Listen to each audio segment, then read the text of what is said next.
All right, so I'm going to talk today a little bit about just how our lab approaches trying to build a targeted proteomics assay.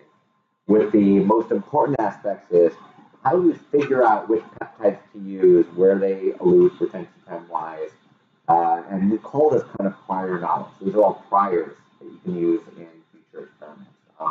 We'll talk a little bit about how we do this, why we do it this way, and I think you'll see it's a little bit different than how other people do it in the literature. There's definitely a method to our madness, and kind of bear with me as I kind of go through this. I'll give kind of 3 case studies as examples. So titled this kind of building on prior knowledge. Okay. So this was brought up a little bit by Lindsay yesterday, but the key components is that if someone comes to you and says, look, I want to measure these X number of proteins, for each protein you need to figure out which proteins are detectable, chromatographed well, are unique to, are stable and robust over time, and you also need to, for each of those peptides, figure out which transition provide a sensitive and unique measure of peptide. Now, this bottom part is only important for selective reaction monitoring, and it's not important for parallel reaction monitoring or targeted MSMS, right? Because in this bottom one, we can change the transitions over time because we collect the entire spectrum at each point in time. So, but this first point, this is actually particularly challenging, right? So if you look at it, what I'm trying to say here is which ones are detectable, chromatographed well, are unique to, and are stable and robust over time. These are not straightforward things to do, and in our case, we've actually decided to do this empirically. So what most people tend to do is they'll go to a repository and they'll say, okay, and I'll give you an example, let's say Peptide Atlas. And so APOE1 is one of our favorite proteins we like in the lab. It's a particularly important protein to measure. For anyone who's ever gone to the doctor, they've gotten their LDL and their HDL measured. APOE1 is the main protein in HDL. And it's a particularly good biomarker because it's a better predictor of your cardiovascular disease risk than HDL itself, right? So in general, high HDL is good, and so that we also would like to have high APOE1. So if you go to the Peptide Atlas, they actually provide you with some sort of information. This is the sequence, and the portions of the sequence that are in red are the portions for which they've taken all of the community's MSMS data, and they've linked it and said, look, these are the peptides that have been identified previously within these data sets. And one of the things you'll notice is that it covers basically the entire sequence with the exception of this region right here that's on the N-terminus. And this is actually important because this is actually good news because this N-terminal peptide right here is actually a signal peptide. So it shouldn't be present in plasma, which is the most place where this sample, or liver, where the samples actually would come from. And what they do is they rank the peptides from what they believe should be with a number of different scores. They provide 3 different scores. They're all sort of calculated by different algorithms, but all of them kind of have some sort of metric that's based on how frequent are they found in different data sets, right? So if this peptide is every time that APOE1 has been found, this is probably the one that's been most frequently found, right? This peptide sequence. And you can rank them by slightly different scores. All of them are slightly different machine learning trained algorithms. I'll point out that almost all of these algorithms are learned based on discovery data-dependent acquisition data. Okay. So one thing is what we did is it's a very small sequence. So what we did is we decided we're just going to measure every peptide by SRM. We're going to go into plasma. We're going to measure directly, and that's what the red bars are here, and that is which peptides are most intense. And I think what I hope kind of comes across here is that you have these 3 other prediction scores, and they're actually all fairly well correlated.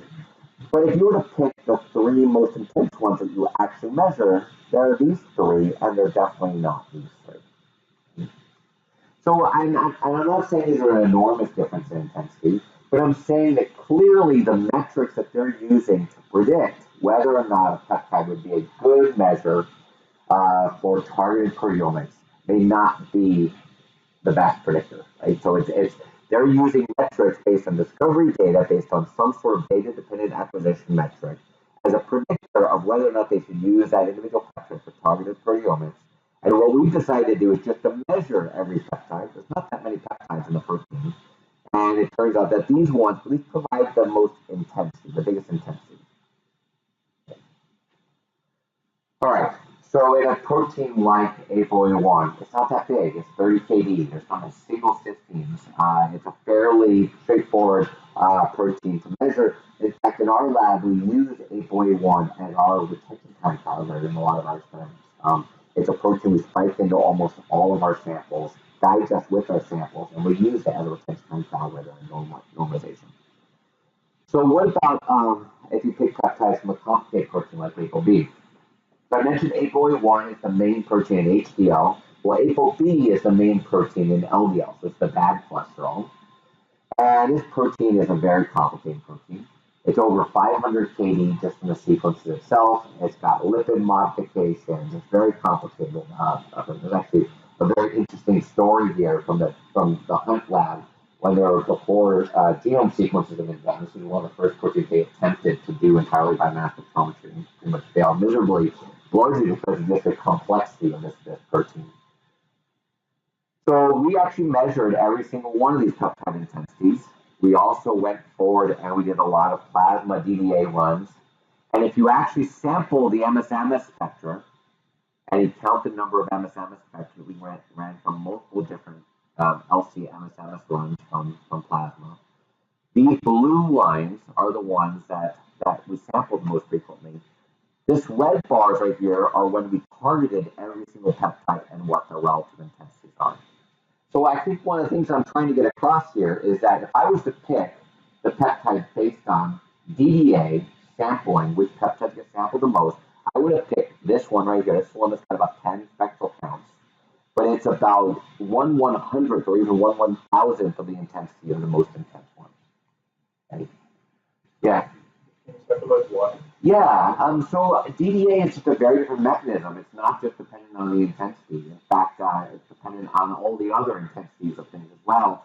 And in SRM, the best peptides are the ones that come out in the sweet spot in the chromatography, and they have a nice precursor intensity. These ones may have nice precursor intensity, but they don't get triggered that frequently because there's other things there. Sometimes you get these peptides that just chromatograph really poorly as streak across the column, and you'll get like 20 spectrum counts or 100 spectrum counts, and it's just completely unusable because it forms no chromatographic peak. So I remember once we had a graduate student that showed an example where he showed 1,000 spectrum counts for one peptide that never formed a chromatographic peak because it just streaked out. And so it's pretty remarkable how sometimes, and that isn't very predictive of what we want. Right? We want something to chromatograph well as well.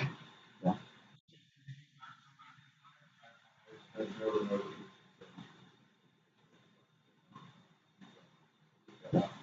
So to me, if I just kind of like put on my blurry spectrum and go like, oh, what's going on with the peptides at the bottom? I would say, oh, there's a bias toward longer peptides. And then I have a story for why that would be true for DDA, the spectrum matching, the known thing that when you calibrate scores for MSMS, that longer peptides will tend to have better matching scores. So if that's just based on what's getting matched more, that might be one of the explanations. Yeah, and we don't care about what gets matched better or more. We care what provides the best response from molecules to ions in the mass spectrometer, right? And clearly in this case, it tends to be a little bit smaller ones, although historically it tends to be hydrophobic. Peptides tend to be the things that give us slightly better ionization efficiency. I think you comment a little bit on the difference between a good and a one intensity and a good and a two intensity. So what your Yeah, so I think what you're trying to get at is also what we're getting at here is we're not triggering on something in the MS1 environment, right? We are measuring the MS2 fragments directly, and so what we're taking here is the sum of all the product ions as our measured or intensity we're measuring. I can't remember exactly how many product ions we chose in this experiment, and so just because because you have a strong MS1 intensity doesn't mean it's going to fragment well and provide a good intensity in the MS2 environment, is what I think one thing you're trying to get at. The other aspect that we know that we have with Orbitrap instruments is that the MS1 environment, if it's a very complicated region in the chromatographic region, you're limited by space charge effects in the ion trap. So this is, of course, Matthias Mann has this recent boxcar method. And this is analogous to Dave Goodland had this method called gas-based fractionation. And this idea is that you basically fill the ion trap with a narrow region in the mass range as opposed to the entire region, because you can only put 1 million charges in. So a lot of these things that we detect really well in the SRM or the product ion space, there are very little, if not no, MS1 signal. So, and that's largely just because of ion trapping capacity. So I know that this is getting very complicated. This is like minutia right now, and we can discuss this later if people would like. But yeah. Just wondering when this was there, was there a range of plug-in energies we used, or? No, this is this is just predicted based on the precursor mass to charge.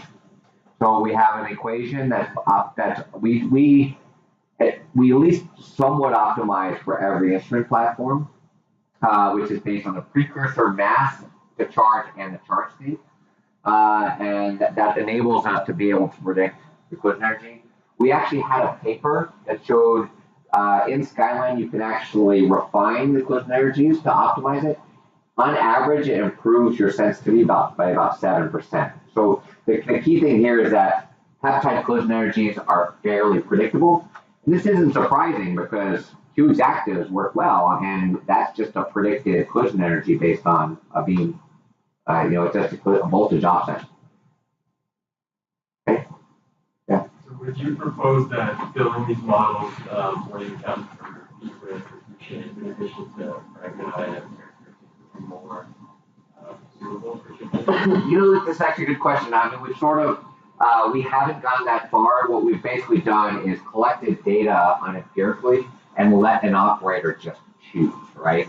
And we've kind of used other figures of merit like intensity and precision, and then linearity. So like, what are the characteristics that we really want, which is the precision and the accuracy of the assay, right? Or the stability of the peptides. It's something that's a little bit easier for us to find other than peak shape, but in general, peak shape tends to be related to it. Okay? These are great questions, so it's like, they're good. Okay. Yeah, so here's a case. This was shocking for me, right? So this is a really intense peptide, and we get lots of MSM spectra for. These are ones that you have chosen. These are ones out here of which we have no MSM spectra in the measurements that we did. Okay. All right. Okay. So here, just to give you another example, this slide's a little hard to see. In fact, I need to step up a little blurry. The projector's not the greatest, but these are we've been interested in chromatin binding proteins for a while, and so we're working with John Stamatonopoulos in his lab, and we're really interested in trying to build assays for a number of transcription factors and other chromatin binding proteins. And if you actually look here, in the red again is we made these proteins recombinantly, and these are proteins that we measured every single peptide, I should say, Andrew Sturgachis in particular measured every single peptide by SRM. And these are the number of MSM spectra that you collected when you did DBA experiments of them.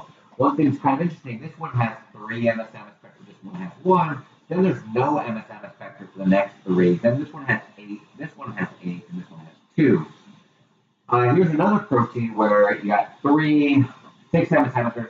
This peptide down here has 16 MSM spectra. It's almost undetectable by SRM. And this is another one that just streaks along the column.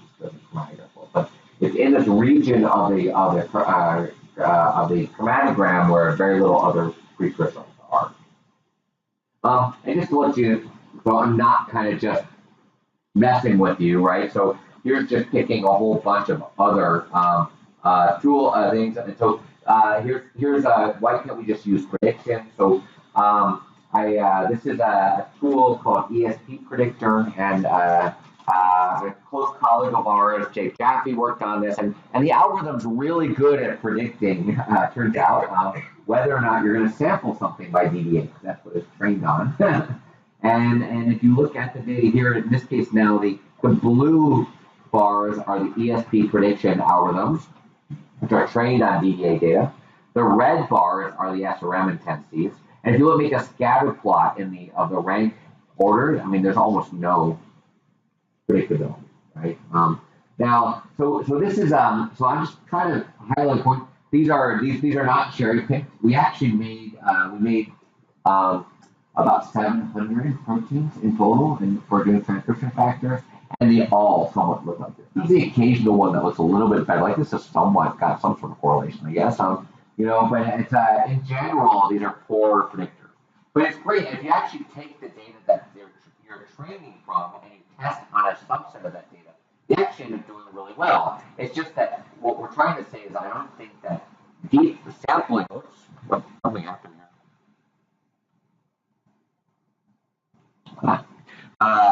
That sampling by DDA may not necessarily be a good predictor for whether when we were talking about DDA, we also have these factors like, for example, if you're doing Orbiter, there is an ATC control, there is a dynamic explosion. Yeah. So all these will depend on how many MS2 fragmentations we get to see. So if you're doing the spectral counting at the MS2 level, it won't be actually reflecting the actual scenario. Yeah, I agree. I don't think that these will be predictive, right? I don't think these will offer a good prediction of which peptide will give you a nice chromatographic peak that has a sufficient intensity to quantify, right? Now, other people come back and say, well, what about the MS1 intensity? Maybe we should just use the MS1, but it still relies sampling that MS1 to then get an ID to then be able to find the MS1 intensity. In the end, so what you really want is to know what are the product ion intensities, because that's what you're actually defining your chromatograms from. So I think that's what Will was trying to get at. All right. So I'll point out here is that we haven't really talked much about data independent acquisition yet. You'll meet Brian Searle later in the week. Brian Searle is a postdoc in the lab right now, and what he decided to do is there are all of these prediction algorithms out there. They're all trained on DDA data. But what he decided is he was just going to take an algorithm he calls Prego, and these are the blue bars right here. And he's going to take data-independent acquisition data to train a classifier. And if you're basically saying this algorithm on the left-hand side of the plot is the percent of proteins with at least one high-responding peptide. So basically, if you pick one peptide from per protein, you have a 60% chance of getting at least one high-responding peptide. If you pick two, you have an 80% chance. If you pick five, you now basically have almost a 100% chance to have at least one of those five peptides to respond. Now, it turns out, though, if you just randomly guess five, you also do pretty well. So the problem is, if you have enough resources to just order five peptides for every single protein, and you randomly guess, you're going to do pretty well. Because a lot of proteins may have 30 or 40 peptides in them, and you're randomly guessing five. And if you have some sort of rules-based, like some sort of heuristics, so Lindsay had a table of heuristic methods, and if you use that, if you're going to use them to randomly pick five, it's also pretty good. Right? So you have an 80% chance of basically, with a set of heuristic rules of picking good peptides, and you actually go in the industry and class. Where this comes out to be really useful is you get basically double the likelihood of guessing a good one, almost triple actually, compared to using these guesses. So here is the improvement, percent improvement. So it's 140% improvement if you guessed if you using this Prego machine learning algorithm versus using algorithms that were trained using DDA data. So basically, these other algorithms, which are trained on DDA data, are not that much better than just using a set of heuristics, right? So, which is pretty sad actually, because you know, we're using machine learning algorithm, lots and lots of data from lots and lots of different sources. You would have thought that that would be a good predictor of whether or not you're going to get good intensity by SRM. But what I'm trying to say is that your likelihood, just because you saw peptides by DDA in the discovery method, doesn't mean you're going to see those same peptides in an SRM experiment, or they'll be the optimal peptides for doing protein. Does this make sense? I'll also point out that if you do want to use Prego, it actually is an external tool within Skyline. It's easy to install. It's easy to install and it's easy to use. I'm just wondering, when looking at the peptide, so you know sometimes you can modify the 5 unique peptide for the protein. So for those repeater peptide, is that combination with the local and the repo? So whether it's unique, you're saying as well? Good question. I think so, but I can't recall. I'm assuming that they are. Well, regardless, I know the method for choosing the top 5 peptides is the same for the multiple methods. So regardless, one is better predicting the better intensity peptides than the other. That's all. So it could be all the peptides is just I believe so, but even if they're not, the two methods, the relative intensities between the bars are still hold true. I believe that they are. We'd have to go look at this paper again. I can't remember. It was a few years ago.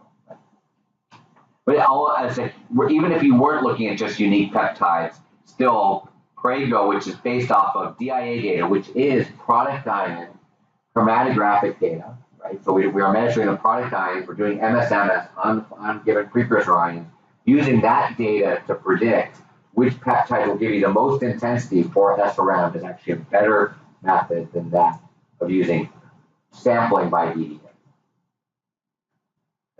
All right, I just want to again point out that it is available if people want to use it. But in the end, what I would really suggest is that people just do this empirically, right? And we'll talk a little bit about how we've done this empirically. Okay, so I kind of going to go through 3 case studies. So here's one, right? So we had a postdoc in the lab, Jim Bollinger, a number of years back, and I said, you know, if you look at plasma or dried blood, it's fairly easy to measure a lot of proteins that are of clinical utility, and so, but it's really hard to find some of the things that people would like. So it's really hard to find things like cancer biomarkers or but it's really easy to find things like lipoproteins, which are cardiovascular disease risk. Really easy to measure things like hemoglobin A1C, which is a predictor of diabetes risk. It's really easy to measure things like inflammation markers, like well, not too easy, but some of them are fairly easy. And so the idea, and it's easy to measure clotting factor. All of these things are important of clinical utility. So we decided, you know, what if we just came up with a single multiplex assay that provided a lot of measurements that we felt like a clinician would be interested in, all done from a thumbprint, right? The idea being is that you could have a card that when you go to your physician, card is sent you in the mail, you prick your thumb, you then go to discuss things with your physician, and by the time you've gone there, your physician has 80 or so proteins of information that you could be tracking over time. You could actually almost have these measurements done almost every month. The cost could be very cost effective. That was kind of the idea that we were thinking about. Still thinking about this a lot. So again, what peptides generate a strong signal, chromatograph well, or unique to, and are stable and robust over time. So I know that you can't read this, it's small, but basically every protein here are proteins that are commonly measured in the clinical lab today, right? These are ones that, and what we have shown in red are proteins that we had cDNAs for.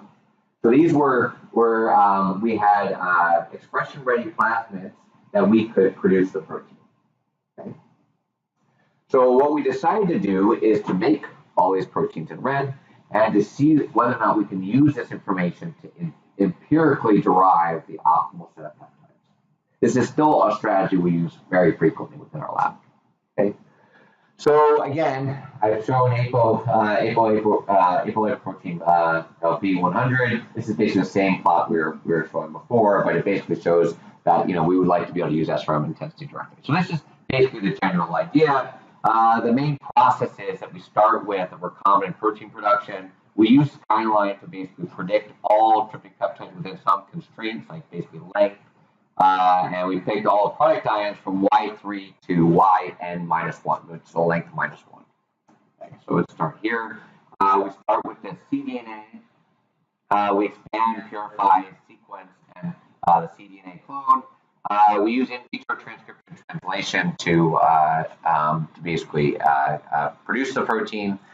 We enrich it using glutathione saccharose resin, and because every single one of these proteins is a GST fusion, that has then this protein that's enriched. We have this gene product of interest. We have it tagged with GST, and we have standards to multiple different peptides on this GST region.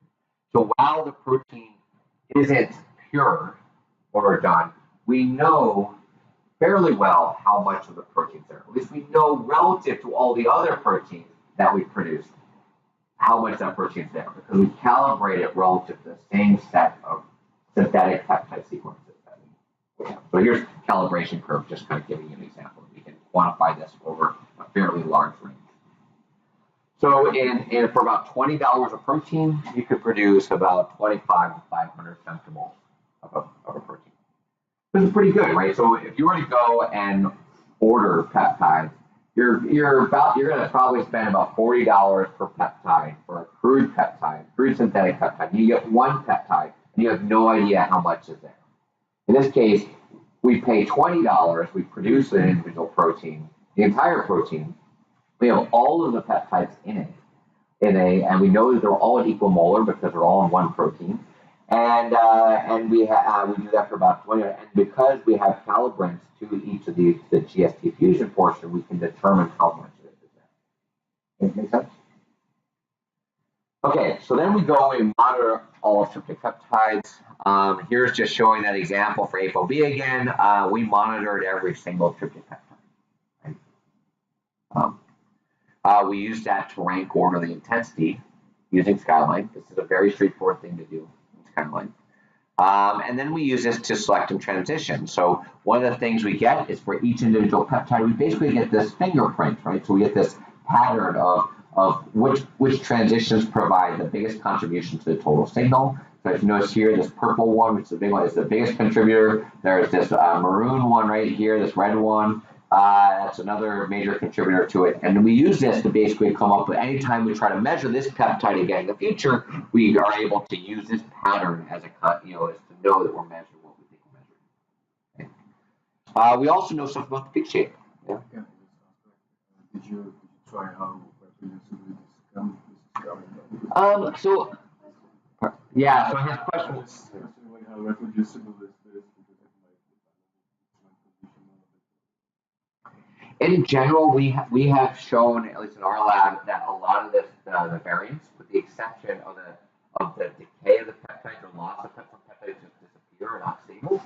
If you actually the ratios of them generally follow shot noise in general, and so they're proportional to the square root of the intensity. Peptides themselves are not necessarily that stable, but the relative intensity of product ions tends to follow shot noise. So, for example, if you would use this as an identifier for the peptides, like what would be the border lines like that you also have, like plus minus? Well, it depends on the intensity, right? Because it's shot noise line, so it's the square root of the intensity. Yeah, is the precision. Yeah, and so that's one of the things why when people do like library searching and they do dot products, which will get the first thing people do is take the square root of the intensity, so that the matches are not control or variable based on the shot noise. So that's how Skyline is doing it. Kind of, yeah. Yeah, and so we have this for every single peptide, this pattern. Okay. We also have IRT standards that we measure at the same time. So we have, for every single peptide, we have IRT values, right? So this tells us a lot of information now, right? We now know which peptides give us the biggest intensity. We know what is the fragment ion intensity. And we know what the relative retention time is relative to an IRT standard for every single peptide, right? And this was very inexpensive, yeah?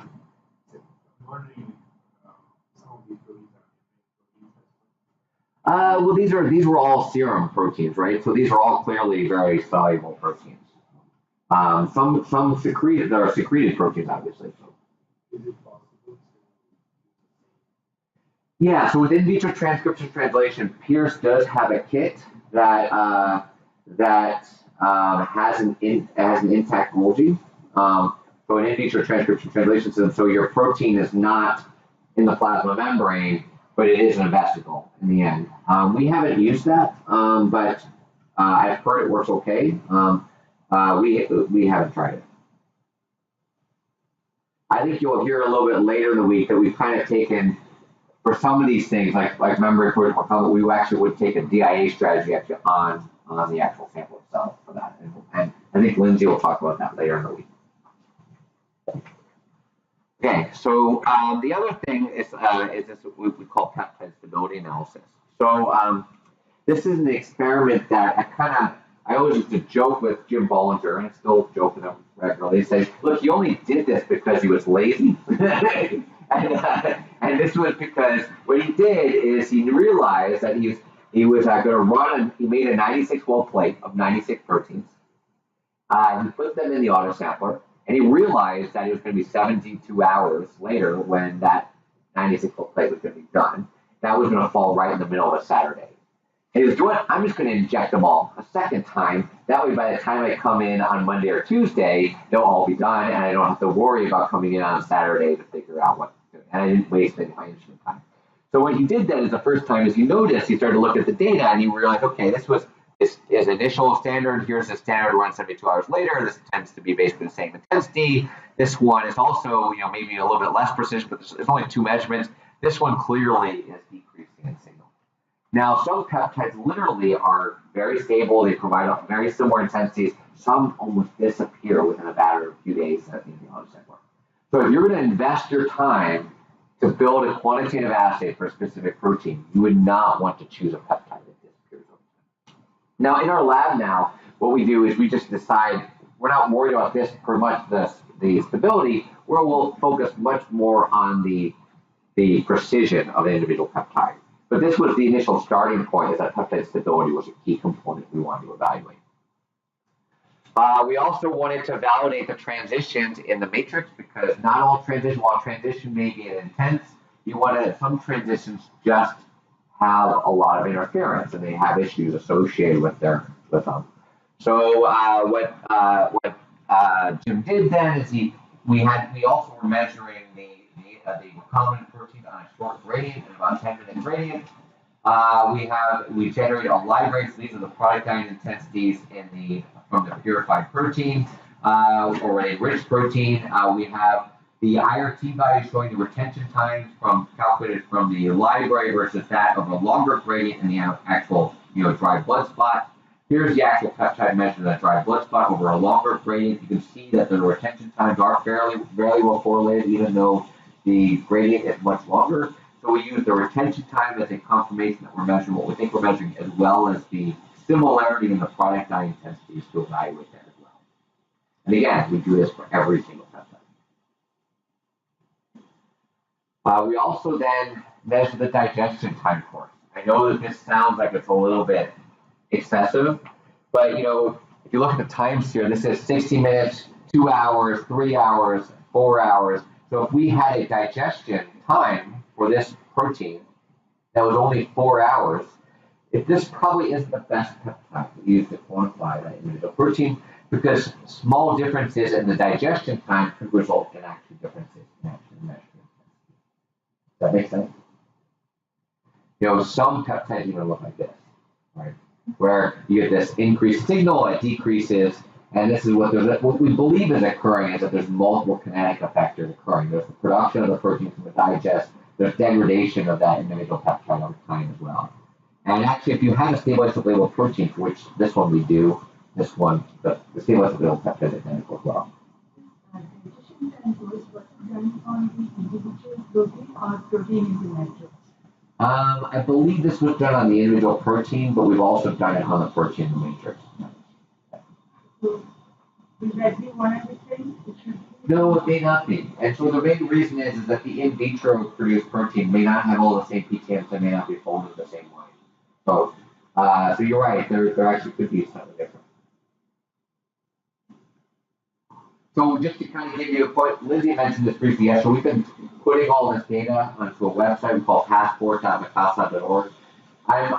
I'll point out that the website is having a lot of additions added to it, and we plan to improve this dramatically. We've now, we've done, there was about 200 plasma proteins we've actually made recombinantly. About any protein you can actually measure in plasma, we've probably made that protein recombinantly. We've also done this for all transcription factors and all kinases. All that data is actually going to go up there. So we definitely want to make it so this helps people in defining what their assays are, so people don't have to do this again. This is this prior information, right? Prior knowledge, right? So we've worked out in some, at least in our hands, in our digestion conditions, what we feel like have been the optimal methods for us to do the digestion, the sample prep, and we want to be able to make this pass on that information so people can use those individual peptides for future experiments. So here's just again an example. We show some, these are the peptide intensities, and you can see which one's done before incubation, after the 72 hours. We'll also eventually show precision. We'll eventually show dilution curves as well for every one of the proteins. And these are things that we've been thinking about a fair amount over the years. Okay. So in the end, what the current assay stats of now is we measure 63 proteins in about 45 minutes of instrument time. At about 255 peptides, and this is all done from dried blood, and the precision is actually pretty good. I won't go into all the details in which how we validated even the other aspects of the assay too. But okay, so the next case study I have is that we wanted to measure transcription factors, and there's about and these are, of course, what people tend to realize is these are proteins that are notoriously difficult to measure. It's kind of speculated that these proteins are very low abundance, which may or may not necessarily be the case. I'll talk to you a little bit about that in a second. But the strategy is, how do we know which peptides we should be expecting to see for each protein if they're completely underrepresented in any discovery experiments out there? So our strategy again was initially to take 96 transcription factors. We take their cDNA, we do in vitro transcription translation, make the protein. We confirm that the protein by Western blot. We confirm the protein by SDS page with silver staining. We produce then. Notice here, there's actually always 2 endogenous proteins in our in vitro transcription translation kit that always binds glutathione resin, but overall, they're fairly clean. We get data that looks like this. So when you extract an individual peptide, it's pretty darn easy to pick which peptide you want to measure because the chromatograms look just like this. And for an individual protein, we get data that looks like this, where the intensities are really nicely ranked. On the left here is the in vitro synthesized protein. On the right here is a nuclear extract from K562 cells. We see that we confirm the retention time using this information. We also confirm the rank order of the product ions using the in vitro synthesized protein. You'll notice that some of these chromatographic data look pretty crappy in the actual nuclear extract, but the combination of the fact that we actually have the right retention time and we also have our correct product ion intensities gives us a lot of confirmation that we're measuring. We think we're measuring. And you'll also notice that the rank order intensities are fairly similar to that of the in vitro synthesized protein and that from the actual nuclear extract. We've also measured these in a number of different cell lines, and we basically see, GATA2 is a protein that's not present in liver, and so we see that we get the correct basically distribution of the proteins as you would expect based on their known tissue-specific expression level. Okay, so Andrew is kind of a grad student with an enormous motor. When I originally told him we should try to make some recombinant proteins, I said, well, why don't we just pick 12 or so and see how those go? And then kind of looked at me like I had 6 heads. He's like, well, we've got 760 protein transcription factors in our cDNA library. Why wouldn't I just make all of them? And so he then proceeded ahead and did 760 mini preps over the next week, and which I think almost killed him. But in the end, he had all the proteins produced in 2 weeks, which I thought was pretty remarkable. So he made 760 recombinant proteins in 2 weeks, which is, I think, a little bit insane. Then he went and did this experiment, which is okay, and that is we tend to think about transcription factors as chromatin binding, but we also know that there's a lot of localization aspects of it, right? So that is, those proteins, are they just present in the nucleus, or are they bound to chromatin, right? And that was basically the idea. And these are a fairly common chromatin fractionation experiment that people have done, but historically been done by Western blots. So he did a chromatin, did a nuclear prep. He perforated the nucleus with the nuclear membrane with a detergent. He then took the supernatant from the tube and he took it to another tube. He then added a certain amount of salt. He then mixed it up, he spun it down again, and he took that supernatant. He then added an increasing amount of salt. And they kept repeating this experiment where the idea is that these are loosely bound or not bound transcription factors, and these are completely tightly bound proteins. So these will ultimately be the core histones. These may be linker histones. These may be major transcriptional machinery. These are ones that are probably just in the nucleoplasm. And you get these nice plots like this, right, where it's very clear. You get this very detailed spatial localization of chromatin binding proteins in the nucleus. It is variable between different cell types. It's variable under different conditions. You get definitely cause certain stimulation in the cell, causes translocation of proteins from the cytoplasm into the nucleus and actually into binding chromatin. He decided that wasn't a high enough resolution. Again, I told you Andrew was definitely a special individual. He decided he wanted to have this many cell fractions, and he wanted to measure this many chromatin binding proteins. And this was a pretty ambitious assay, but in the end, you can see this was pretty remarkable under the different types of conditions. These are largely transcription factors, what we think of as being transcription factors. These are largely as being kind of really tightly bound proteins, but these are all variable under different conditions, and there's clearly different compartments that are occurring for individual proteins. Reviewers always like us to do Western blots, despite how bad Western blots often are as an assay. Here's like GATA1, and we were able to confirm a lot of different proteins. One of the key kind of things that kind of comes out of here is that it's really hard to interpret sometimes Western blots. You sometimes get other bands, you're not really sure what those other forms are, you're not sure if the antibody is cross-reacting. The dynamic range of chemiluminescence is really narrow, even though it tends to be really sensitive. So while we have this tremendous dynamic range in the mass spectrometry, so here's just showing the SRM data, we see it predominantly in one fraction, but the Western blot shows it being up in a lot. That's because the dynamic range of the Western blot is really narrow, right? We see other cases that tend to mimic the Western blot fairly well, but in the end, the Western blot system, we're not entirely satisfied in all cases. We have no real idea of the quality of the individual antibodies. So here's an interesting story. When I remember I brought up that we're measuring peptide assays, we're not measuring proteins. So CAP1 is a transcription factor. Prior to starting this work, it was believed that there were two predominant isoforms, two splice forms. We were measuring 3 different individual peptides as a proxy of those different isoforms. And there was one piece of data here that just drove Andrew crazy. It was like this thorn in his mind. He couldn't get out of his mind for a long time, and that was as he measured all 3 peptides, they almost all gave the exact same results in almost all fractions, with the exception of this right here. This peptide was always statistically different from the other 2, and it was only ever in this 600 millimolar stable chromatin fraction. He repeated this experiment about a dozen times, thinking he must have done something wrong, that something was not right. And every single time, this showed up the same result. And it was only in the cell lines he was using, only in K562 cells, not in the other cell lines, but I'm showing FG2 as another example.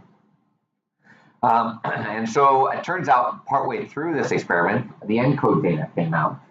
And they had done RNA-seq under lots of different cell lines, of which these 2 cell lines were part of it. And they actually said they believe there's actually a third isoform on a transcript level. And now if you look here, this peptide turns out to not be in that third, isoform. This was not known at the time of doing the experiments. You can't rely on the FASTA databases being accurate, right? So this was not present at that point in time. And actually, when he went back, he did Western blots at that time when he did this, and he didn't know how to interpret the fact that there was an extra band in the smaller molecular weight. But of course, later after the fact, he realized only in the K562 cell there was actually a cross reaction with this other band here when this antibody was actually to the C-terminal epitope. So don't get me wrong, we still have no idea what these extra bands are, but these ones right here give us an indication that we are actually seeing this third isoform, and it is only present in the 600 millimolar stable fraction of the K562 cells. It's not present in the HepG2 cell line. This is definitely another great example that you shouldn't actually expect the peptides to actually always agree with one another, and you shouldn't also trust that the FASTA file is actually complete or entirely what's known, right? Obviously, we're doing these experiments to try to discover new things. There are actually hundreds of these cases in these data sets where we're finding the peptides disagree with one another. This was just one in which we were able to interpret because there was an extra set of data that came out during the course of doing these experiments. Okay, here's a third case, right? So this is another case of one of these. This is a great experiment that Tim Bollinger had done based on some of his work he had done in the plasma experiment. So that was trying to look at polymorphic variants of apolipoprotein E. And so for people who don't know, so apolipoprotein E is a glycoprotein. It's about 34 kD, so it's a relatively small protein.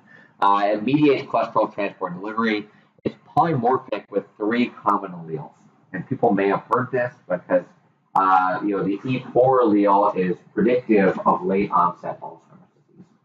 E2 is predictive of your as a reduced risk factor for late onset Alzheimer's disease, and it's supposed to be protective. And E3 is what most of us have, right? It's what a majority of the population has. In fact, they do result in sequence changes, and there are 2 different sites that these different polymorphisms result in. The frequency within the population, in general, this APOE variant is 78% of the general population. It's in 60% of the AD population, but the APOE4 is in 37% of the AD population, only about 14% of the general population. The E2 allele is a rare allele, but it's thought to be somewhat protective, but it's definitely rare. So here we have a case where they do result in changes into these 2 peptides. So what Jim decided to do is to set out to actually measure these different variants, their reference sequences, and also another common sequence that should not be changing under these common variants. So we have, so if you look at the APOE E3 peptide, he chose to measure these 3 peptides. It turns out that there's not a single peptide that's specific to E3. There's this peptide that's in the E3 and E4 peptide right here. There's this peptide sequence right here, which is in E2, E3, and E4. So we're going to use this actually to quantify the amount of APOE.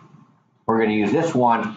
This peptide is present in both E2 and E3. And we're going to use a combination of the difference of these 2 in order to work out what's the actual amount of the E3 allele. So these shows you where they actually show up in the protein. These gives you a sense of the intensity. These are actually fairly strong responding peptides. I'll point out we made all the alleles as well. So we made all 3 of the common alleles. So when you look at the E2 allele, there's this peptide here that's specific to the E2 allele. There's this peptide, which is the same peptide that's present in the E2, E3, and E4. So this tells us how much of the APOE is there. This one tells us how much is there of the E2 specific allele. Okay. And this one right here is another peptide. This is another peptide that we also just used to reference. Okay. For the E4, again, we measure this one peptide that's present in all 3 alleles. This one that's in the E4 specific allele. Okay. So we can actually work out then what the genotype is, right? So if we had an individual that was E2, E2, it would be specific for this E2 specific peptide, it would be it would have this E2, E3 specific peptide. It would not have this E3, E4 peptide. It would not have this E4 specific peptide. It would have this E2, E3, E4 peptide. Okay, so let's just go through a couple of examples. So we did have an individual which is extremely rare that was homozygous with E2, E2 allele. It had this peptide, did not have this peptide, did not have this other peptide, and it had this following peptide, right? And this one, the E2, E3 one, it had this peptide, it had this peptide, it had this peptide, did not have this one, and it had this peptide. Okay, does that make sense? So it's actually allowed. So not only can we quantify the amount of the different alleles, we can, and of course, everybody has two copies, one from their mother and one from their father, which is why people have both forms, or could have two different forms. You're either homozygous for an individual mutation, or you're heterozygous for two different forms. Yeah. So here's this one. This individual was E3, E4. This person did not have the E2 specific peptide. It had this one that was E2, E3 peptide, which is present in both of them, since they have an E3 copy. This one is the E3, E4 peptide is present in both of them. This one is the E4 specific peptide. Again, this is the one that's present in all of them. We're also able to use calibration curves. We made proteins that, this is a peptide that's present in all three different alleles. On the bottom axis right here is our best estimated amount of the milligrams per milliliter of the APOE. Here's a normalized measured peptide area. And again, here what we did is we started making fractions of what is the fraction of E2 versus E4, and then we mixed these different proteins in different ratios, and we were able to show that we got good linear response between the different forms. And we're able to do the opposite. They do it also for the E4 mole fraction calibrant.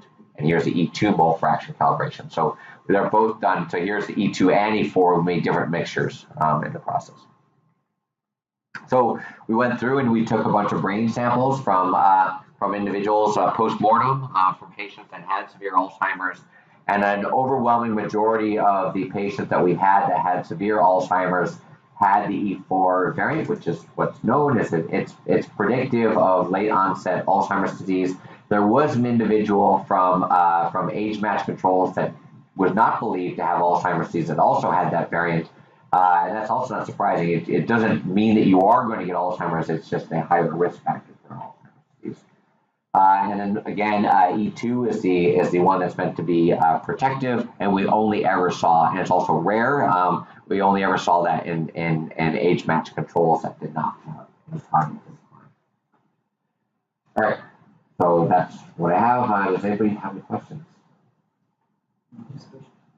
The results on the APOE. Did you measure those on unfractionated? This is actually done in right? And the ones before? All of them were tissue. This was done in brain tissue. This stuff was all done in standard. This stuff was all done in brain tissue. We've also done it in plasma though too. We've also done it in CSF. It's actually fairly easy to measure APOE in both plasma and CSF. It's fairly abundant for lipoprotein. Yeah. From the APOE3, for this question, I just thinking about another one. So sometimes we will identify the protein. So we call the uniform protein peptide, protein group. Yeah. It means many proteins share like this one, exactly same. Well, this is an allele, so this is different, right? So this is a sequence variant that normally you would go and sequence that gene to derive, right? So this is the same protein, but it's present in a certain population. Whenever you look at a FASTA file, that's the reference sequence. But we know that a certain percentage of the population are not going to have that sequence. They have sequence variants, right? So it turns out that 78% of the population have these two combination residues in the general population. 59% of people with AD have these two combination of amino acid residues. But if you have, but some portion of the population have arginine as opposed to cysteine arginine, and a certain portion of the population have cysteine. I'm just kind of confused about unique protein and unique protein. So my perspective is I'm not sure there's such thing as a unique protein, right? So if you start to look at all splice variants from the human genome, there's about 100,000. There's about 100,000 proteins, and so if you look at canonical proteins, there's about 20,000. So that means on average, every gene has about 5 alternative splice forms. And so I'm not sure any peptide's really unique when you start to consider all alternative splice forms. If you start to consider proteoforms, which in some cases there's 30 to 40 to 50 proteoforms for some, there's like some cases of histones, people have shown hundreds of proteoforms for different combinations of modifications. So it's really hard to define uniqueness, especially when we don't know how these things are being modified and we don't know what the variance in the population are. So the key thing is to have the more of a question that we have, the easier it is to derive kind of an assay to define this. In this case, what we did is we said, look, we really wanted to build an assay to be able to distinguish between these different sequence variants. We knew that these sequence variants were different in 2 different locations and in 2 different amino acids. And so we were able to derive peptides that span those regions. But one of the things that kind of keeps coming up to us that we got a lot of questions about when we did this work is we chose this peptide to quantify proteins. And people said, how do we know that this peptide here doesn't have a sequence variant? I'm sure there will be somebody in this room right here that probably has a mutation spanning this individual peptide right here. And that when you start to measure clinical samples enough, because of just differences in human variation, we do actually hit peptides that we made for a specific individual that turns out to end up being missing or present because of just variance within the population. So also to give you another, how we stumbled upon this is that we started to look at the reference sequence that spanned this E2 specific peptide, and we had an individual patient where the peptide disappeared on, which meant that that patient was E2, which is extremely rare, and we never thought that would happen. Then when Jim started to look into it, how could he have a patient where the peptide completely disappears on? And it turns out that it spans as E2, this known E2 allele, and this was a patient that was homozygous for E2. I'm not sure if I'm answering your question, but I'm saying that it's really hard to do broad-based studies, right? Because there's so much going on, and this idea that we can come and try to merge all these individual peptide information into a simple answer about a protein sequence is pretty hard. But what we do get is we have this peptide quant data, which is very important and very valuable. Just like I showed with the transcription factors, when you dive into it deep enough and you realize that this one peptide is different in only one of all of the samples that we ran relative to the other 2 peptides, why is it? And when you dive in deep enough, you have enough supporting information data, you start to eventually make sense. There was another isoform there that nobody even knew about until after our study had already started.